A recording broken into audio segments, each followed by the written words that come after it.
there. So you were kidnapped by a serial killer? Yeah. But How old were you? I was 21 myself. And how did it happen, the kidnapping? I was walking down the street, way over down here, Summer Street. It's a hill right by the park. And that was the only 24-hour store. I was going to get diapers and milk. For your babies? Yeah. You were very young. You were a single mother. Yeah, my daughter was born when I was 18. I had my son at 15. I'm walking down there in the middle of the night. I need milk and diapers. This guy in the truck kept driving around and driving around and driving around. And something wrong, I'm thinking in my head. But then he goes, "Hey, excuse me, I'm lost. Come here." So I feel bad. I walked over to the truck and he opened up the passenger side door, put a piece of paper down. And it was a map. He said, "I'm lost. Do you know where this is?" And then he looked at me funny. And I had a rope necklace on, like the one that ties, like the slip knot. And he grabbed it and he just took off down the street. So I'm scraping all over the street. So I had no choice but to get in the vehicle. So I got in the vehicle so my body would stop being dragged. And he said, "You shut up. I got a knife and a gun and I'm going to rape you and kill you." So I was quiet. I didn't know what to do at first. Then he pulled out the gun. He says, "Get in the back seat." So I get in the back seat. And he started ripping my clothes off. And I got really, really scared. So I just kept kicking and hitting. And I kept kicking him in the thing. And he came down to come like give me a kiss. And they grabbed right here with my teeth. And I crushed it. I bit it and I ran up into the neighbor's house because I'm going, "Help, help," and I'm half. My shirt's ripped off, half my pants are down. But they opened the door. I'm surprised because this was a scary sight. I'm covered, bleeding because of him. And he's bleeding because of me. They let me in. Beautiful white barber carpets. I feel so bad for these people. Brand new condo. All the way up the So stairs. you escaped him? Yeah, and he followed me up the stairs, but this is how we got caught. He followed me into these people's home. He wouldn't let go. Right. And did they know he was bad for you? Oh, yeah. They knew. They called the cops. But when the cops got there, we were both injured and covered with blood. And they're like, "Who's killing who here?" I was like, "No, they stood up to me. They came to court with me after to put him away. Out of the goodness of their heart, they took And you said he's a serial killer? How many people he had killed? 15 that we know of. Wow. Yeah. They were all either younger girls or prostitutes. Yeah. Why were you out there that night? Because you didn't have a husband, or? My husband was lazy. So you had to do the chores? I had to do it all. Yeah. His work, yes, it worked, but it made me fool. And did you separate from him afterwards? Yeah, since 1995. And then since then, you are not able to stay clean.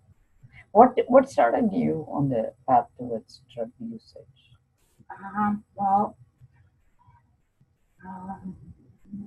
Did you use afterwards or before? Oh, a long time ago. But not a problem. It was not a problem. Yeah, and then that was nothing. But this time I moved over here, down Appleton Street. And I know my daughter's been running the streets. Then I find out she has hepatitis C. So I thought this was a really bad thing. But then after I got educated about it, I know like there's a cure now, a Humbly or something like that. And then I found out it got worse. And then she was telling me about more of those horror stories that happened to her. And she needed a place to stay. And she was using at the time. And she was with our dealer. I'd say that, well, he became mine after that. Because of your daughter's abuse, you put you in an abyss. Well, that wasn't just it. My grandson had died 2 years before this. Why? Because she and her boyfriend were the only ones home. The police believe he was beaten to death. Right. So you felt it very difficult to deal with. Every day I think about what happens with this kid. How old was the kid? He was 2. It was just his birthday. So who abused him? Her or her boyfriend? She, I guess, started taking pills and was sleeping all the time. And the boyfriend is the story I'm getting. He beat the child to death and strangled him. And I guess he was torturing him before that. I'm sorry. So he went to jail too? He's in jail right now, but for something else. He tried to murder somebody else in a car when he got into. Did your daughter ever report him or not for killing her child? Yes, but that's still hearsay. There's no proof. So she kind of stood by him. Yeah. At first she did, and she Did would it bother you? every day. I didn't talk to her for 2 years, and then So you're still going through a lot of pain. I, I am, but I mean I have to deal with it. You know, I'm a grown up. Every time I see her face, I see his face. But I also know that Does she have any other child? yes, my granddaughter who lives in New Hampshire, and my grandson, my oldest, Thomas, my sister adopted him. So because of your personal abuse and plus having children that is not taking care of themselves, it is putting you on a spiral you're not able to get out of. Well, it did. How long did you stay addicted? It did. How did you even get involved knowing that your daughter was going that way? Well, because everybody was doing it around me. Okay, not just there. All in my hallways, they used to just set up camp. All the people were coming off the street. I couldn't walk up my stairs without saying, "Excuse me," stepping on people, and they're all just sitting there doing it. So that's all you're surrounded with. Yeah, that's what I was surrounded with. And I goes, well, nobody else is dying, and it ain't gonna kill me, right? But why are you thinking like that? Why are you not thinking of pulling your daughter out of that pit? Oh, that's what I'm doing right now. Yeah, we're But moving. at that point, you were vulnerable. I mean, Yes. got to you. I was lost. I had just broken up with my the guy I was with for 10 years, and that's why I came over here because he became abusive. So you became emotionally vulnerable at that point, and you needed an escape. Everything. Yeah. And so your drug of choice is alcohol mainly? No. Both? No, just that. Yeah, and I don't want to do it anymore. Good. I'm so proud of you. You know that you're staying clean. In my eyes, you're an angel. God put you there for your daughter. And I'm so sorry that society treated you really violently. But you know, there's a lot of healing to do, right? I'm working on it, and I'm working with her too, and she's getting a lot better. So this week meditation is about keeping what you can, need the needs and growing it, like pruning, and then letting go of things that doesn't serve your purpose. So essentially, That didn't leave. like how in serenity prayer, Lord, help me to accept the thing I cannot change, courage to change the things I can, wisdom to know the difference. This is one way in AA. In spirituality, my teacher teaches it another way. He says there are four stuckness state inside us. One is like, a very rigid thinking. It's called profound logic, which is like a rock, and that's what its mind is, not having a flexible mind. So the mind creates a thinking that could be good or bad. The next state is this allows us to mirror through the memory what is a good memory versus what's a bad memory.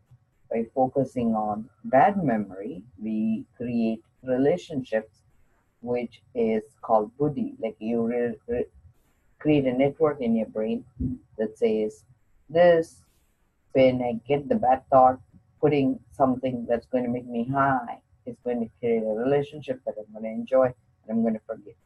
Right? So, and then the fourth state is that's called self action, meaning like it's acting out essentially. So that's the ego that says, I'm going to act out these bad memories by doing something to sabotage my heart, myself, right? So your soul gets stuck. Whereas when you immediately have this profound logic that's very rigid like a rock, you pulverize it and use profuse liquid wisdom and grace. That's something you cannot change. and create a memory that's good in spite of all this. What is the goodness that evolved? One is that serial killer was caught, was put away in the jail. He didn't hurt anybody anymore. Thank God you had the courage to bite him. Yeah. Well, Thank that's what God. the cops said. They Yeah. too. They took me out to dinner and everything. Yeah, see? So you became a hero, right? Like, so you ended a one war with the society. Now you're fighting your own personal war with your daughter, right? Because she is caught up in her own pain. And so, like, you're going to rescue her. I have no doubt you're going to be there for her. So you're creating a good memory, which is the middle ear, and then you're creating a relationship, which is like the leaf of a big tree. He says the trees and leaves are the place we create relationship, because how does tree build? Through the relationship of the leaves, right? And then the last stage is will persistent. That is, by understanding that you have the courage, in spite of being beaten down a million times, to stand up, do one more thing to grow. Like a tree is cut down, what does it do?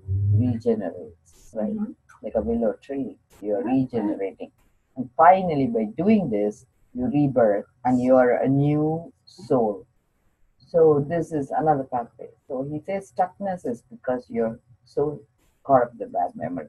So whenever the bad memory comes in, use a prune and, like, let go. You say, I refuse to entertain this thought. And then create good memories. But you're doing it already. I can see that. I have seen you grow in front of me. Yeah. And We I'm just so made proud a of pie you. together the other night. We made spinach pie. And Nice. it takes hours. But when you lay the dough and then you have to paint it with the butter and like make all the filling and then do it again. We did it. Nice. And then we just add on the pork.